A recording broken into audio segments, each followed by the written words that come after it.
The Oklahoma City Thunder obliterated 12 years of pain and proved every doubter wrong. It was the most dominant playoff performance in franchise history, with Shai Gilgeous-Alexander breaking records, the team setting new finals benchmarks, and a homegrown core that nobody saw coming in such a short time frame. This felt like the ultimate revenge against a league that said they'd never matter again. What just happened in Game 7 wasn't just a win, it was a statement that fans will be talking about for generations. This was a final series that had it all: lead changes, big-time shots, and a fan base finally tasting the glory they waited for 12 long years. For Thunder fans, this wasn't just a championship, it was absolute vindication. After their first finals heartbreak back in 2012, taken off the floor, the hugs, the Miami Round Machine celebrates the Thunder's big three. They got to want to get the NBA trophy and the MVP trophy. Led by the trio of Kevin Durant, Russell Westbrook, and James Harden. I mean, this team was supposed to be the next big thing, but with Miami stacked with LeBron James, Dwayne Wade, and Chris Bosh, this was not going to be an easy run.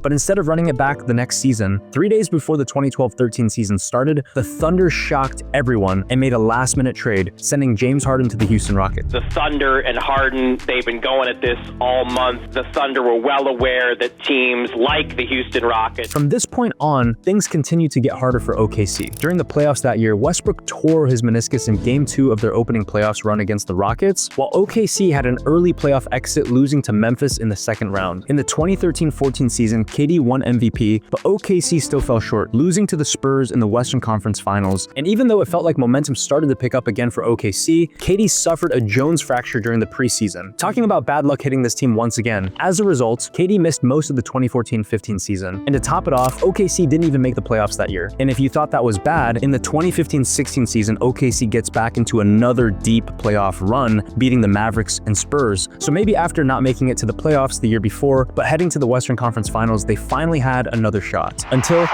points for Steph Curry, a 10-point Golden State lead. They ended up against the historic Warriors 73-9 team. 2 months later, KD broke the NBA. After his contract expired, KD opted into free agency and signed with the Golden State Warriors, making it the most shocking free agent decision since LeBron left Cleveland for Miami. In one day, the NBA's balance of power instantly shifted. At this point, OKC fans and players felt betrayed, especially Westbrook, who then went off the next season, averaging a triple-double and winning MVP.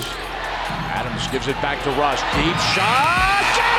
After that season, OKC acquired Paul George with hopes for a deep playoff run, but instead, the opposite happened. Over the 2 seasons PG and Westbrook played together, they faced back-to-back first-round exits. As a result, PG was traded to the Clippers, and 5 days later, Westbrook was traded to the Rockets. For a long time, critics said OKC would never get close to an NBA Finals again. Many called their rebuild a failure, mocking the front office for stacking draft picks while other teams chased superstars. But here's something everyone missed. The 2012 team was a young team, all under 24 years old, with 3 MVP caliber players, and they had already made the NBA Finals that year. Sound familiar? The same strategy that worked 12 years ago was attempted again. Why? Because it worked. And even though OKC had some early exits back then, there was no harm in trying the same strategy again if they could have players with the right mindset of grinding it out rather than leaving. And that patience paid off. That trade between PG and Westbrook was the most underappreciated trade that won OKC's NBA title today. When they traded Paul George to the Clippers, OKC got Shai Gilgeous-Alexander, Danilo Gallinari, 5 first-round picks, and 2 pick swaps. The Thunder didn't just draft talent, they developed it. They drafted young talent the same way they did in 2012. Shai was only 20 years old when OKC got him. In 2021, OKC used their first-round pick, selecting Tre Mann. And even though he wasn't a direct star to the team, he helped with OKC's value building and draft maneuvering. In 2022, OKC's second first-round pick was Jalen Williams, also getting Chet Holmgren in the first round, though not tied to that trade. And then in 2023, OKC chose not to use their swap rights since their own pick was higher in the draft than the Clippers, which actually resulted in acquiring Cason Wallace. But we're not done yet. In this year's draft, OKC made 2 moves in the first round. They acquired Thomas Sorber since the Clippers traded the ownership they acquired from the Heat's protected 1 to 14 first rounder that didn't land in that range. So OKC automatically got the 15th pick.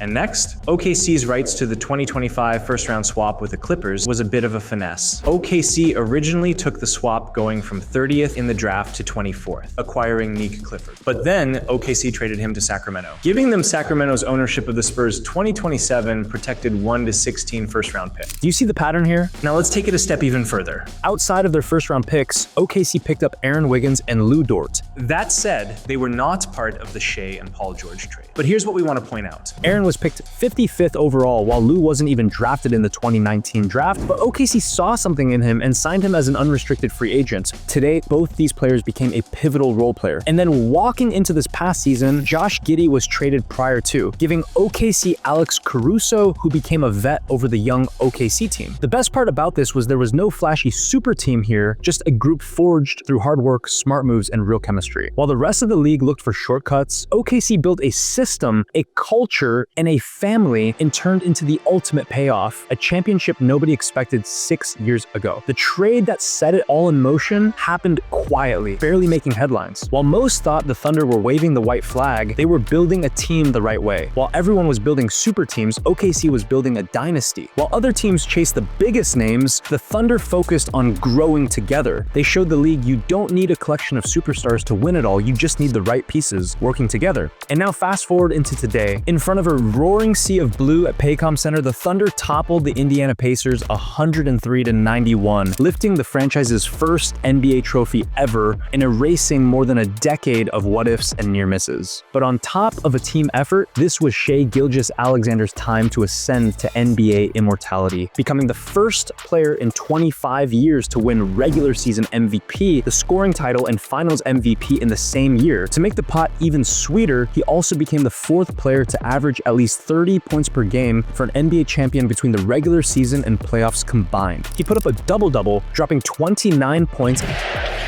Gilgeous-Alexander goes right at him. Baseline jumper is good. And 12 assists, hitting clutch buckets and showing up where it mattered most.